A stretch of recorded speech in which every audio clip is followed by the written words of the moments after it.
Hi, I'm Chris from Airwindows, and hey, you can do this.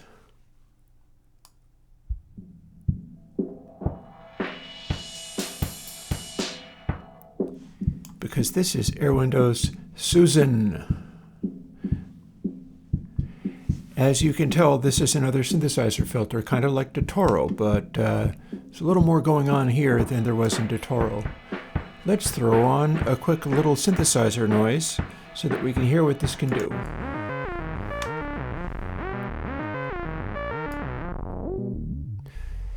So the idea behind Suzan is that I was working with my state variable filters, and I had a reason to try to do something with them. Here, check this out, a little more resonance.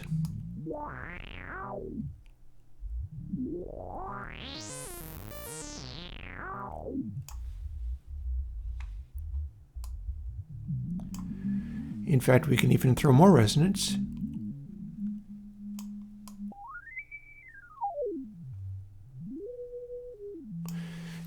It does have control smoothing, but only within buffers. So if it feeds it weird buffers, then I can run into issues with that.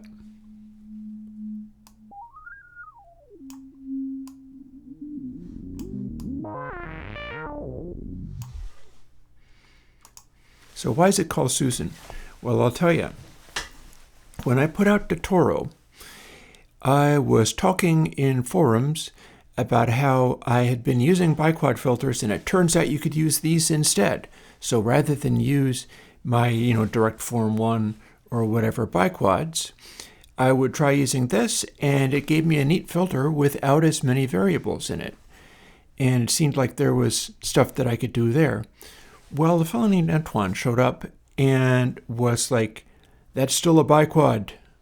Even some analog filters are biquads because it's biquadratic and it has meaning, and he then apologized for being so offended by this, but it was something that really annoyed him. Turns out this is somebody who's writing a book on sort of calling it working class filter design. And I immediately liked what this person was laying down. So although I can't follow all of his math, he was talking about doing Moog style filters, such as you might have on a sound like this, which is not a Moog style. This is actually Proteus 1. So I'm not running Moog filters into it, but this is a nice, strong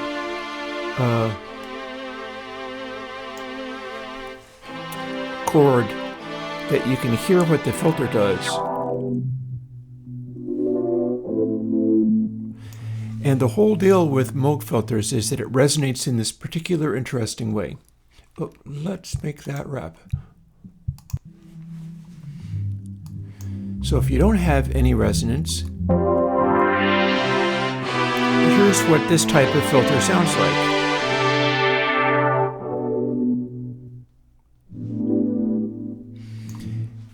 Because Antoine was trying to come up with a mathematically correct way of doing a Moog sounding filter, and figured it was a 4-pole filter with this behavior and that behavior, and he hadn't been able to sort it out. Well, I don't have the math to do that kind of stuff, but I do have the capacity to try weird things. So what you're hearing is, in fact, I guess it would be a 6-pole. It's 3 stages of Dattorro filter, except for I'm using my old tricks with the Dattorro filter of subtracting a signed mid from the low, but instead it's subtracting stage 3's mid, or half a stage 3's mid, from the low in stage 1. And then it's subtracting stage 1 from the low in stage 2, but then it's also adding this stage. It's a little complicated. I was experimenting with stuff pretty wildly this day, but it's not simply to be arbitrary and weird, although that helps, but it is to get particular kinds of sounds that I'm familiar with. I've had Moog synthesizers all my life. I have not really the proper ones and not the way you'd think if I was an incredibly old person who was like a psychedelic musician in the 1960s coming around when they were first to appear. But when I was a kid growing up, I got a realistic concert-made MG1, which is the Radio Shack Moog. And I've had a Workstat, and I have a Sub-Fatty, so I kind of know what that filter sounds like. And if you don't have any resonance on it,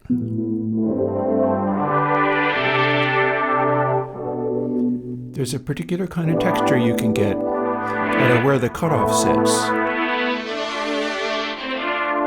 And I think it's doing a fairly decent job of getting a musically useful texture on that cutoff.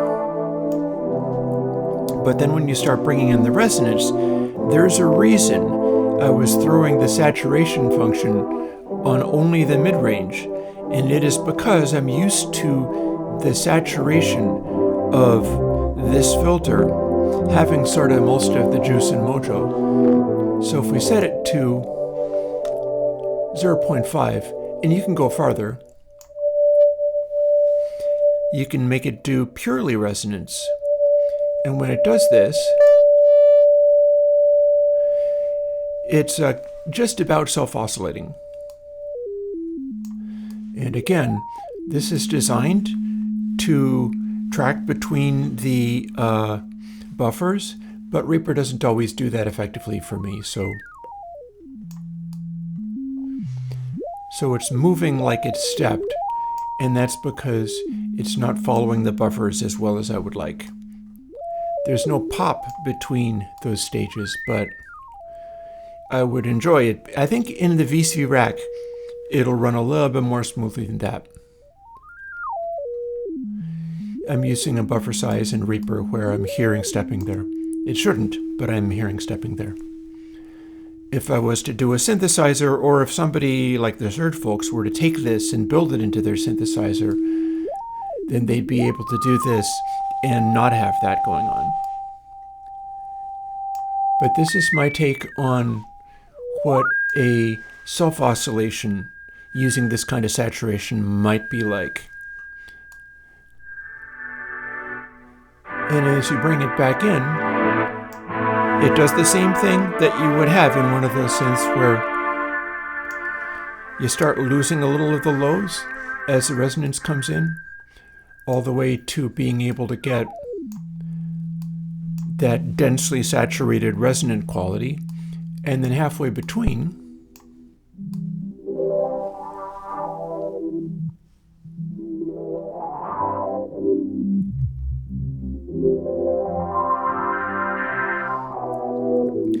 it gives you some of that tonal coloration from those famous synthesizers that are best known as analog creatures. I don't know if anybody has ever done anything quite this silly with combining the low and the bandpass and saturating different things and working between stages in the way that I'm working. But I feel like I got there in the end. And we can throw it back on those drums.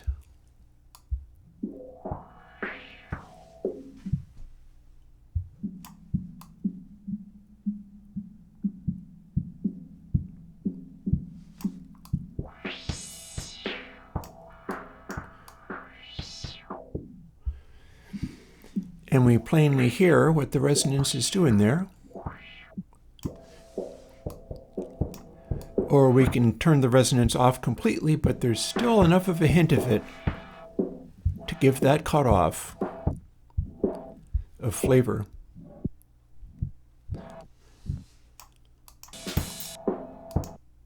And since it's a state variable filter,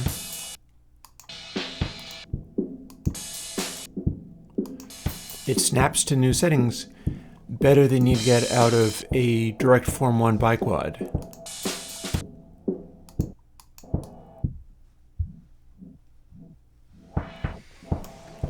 And there you have it, really.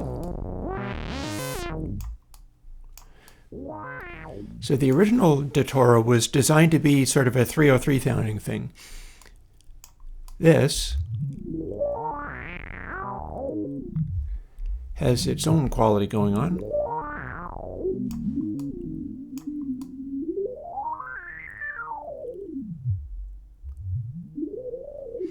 And apart from the stepping thing, which I feel is just, I mean, I could smooth that down by having it be unable to snap to new settings, but I feel like this is a function of having its buffer size behave a certain way.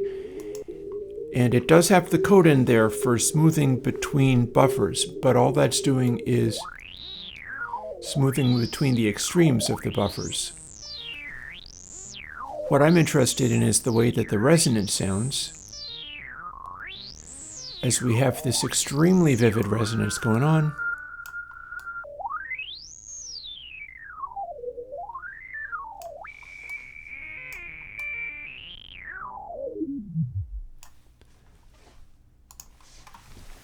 And that's the kind of stuff you can do with it. So I realized that people might be quite interested in me putting out a certain other plugin, namely the update to AD Clip, seeing as I put out Clip only 3, and I have put in the work to doing AD Clip. I've also got a bunch of interesting reverbs coming along, and I'm going to be a little bold with some of them, in that I've taken my reverb designs and selected them, and I'm going to be voicing them based on particular famous studios and chambers. In particular, one of the things that I found was I have a bunch of wonderful vinyl record examples of the Sunset Chamber, which is one of the ones I was interested in studying the Bricasti version of. So they've done a version of that as well. The idea of having a preset called Sunset Chamber is not unheard of. People have done this before. Turns out I stumbled across a reverb algorithm that does a pretty spectacular job of acting kind of like that. And the examples that I can refer to in the world of classic records extend from James Taylor's Fire and Rain to Van Halen 1. And that means I can dial stuff in based on what the real thing sounds like, not even what going to the room and doing a special measurement of whatever, but more along the lines of what those worked out like in the wild, and dialing stuff in so that I can present a similar behavior. And that'll be really exciting. But I do know that I have clip only, not clip only, AD clip, I think it's 9 at this stage, which should be fun to put out. And for today, here's Suzan. Suzan is a synthesizer style filter, which I think brings you a real good texture as far as getting your basic state variable filters and doing something interesting with them, which maybe other people have not done. Because I don't know how many people are combining and modifying these basically very simple filters in quite these ways. There's many other possibilities for what I can do with them. Dattorro and Suzan are just the first ones that I've tried. And I don't know, maybe somebody will help me get together retro-capable synth engines. Bacon Paul, are you listening? Where I can start, because here's the thing. I do my basic stuff in VST2 and original generic audio unit on a retro computer so that the stuff that I make can reach all kinds of places. Well, the VST2 also contained a instrument thing which you can run in generic, and so does audio unit. So both of these things are capable of making synths. I just haven't got the underpinnings to get together a cross-platform like VST and audio unit retro form synth that reads MIDI and spits out audio. But if I could get that together, there's a lot of things that I could experiment with that would probably completely avoid the problems I was just having with the buffer size and stuff. That's really just Reaper is giving me this. I've got it interpolating between the beginning and the end of the buffer, and this alone seems to be not enough. Maybe I have to adjust Reaper better. Maybe I have some adjustments to make in Reaper to get it to work properly. But yeah, the rack version won't have that problem.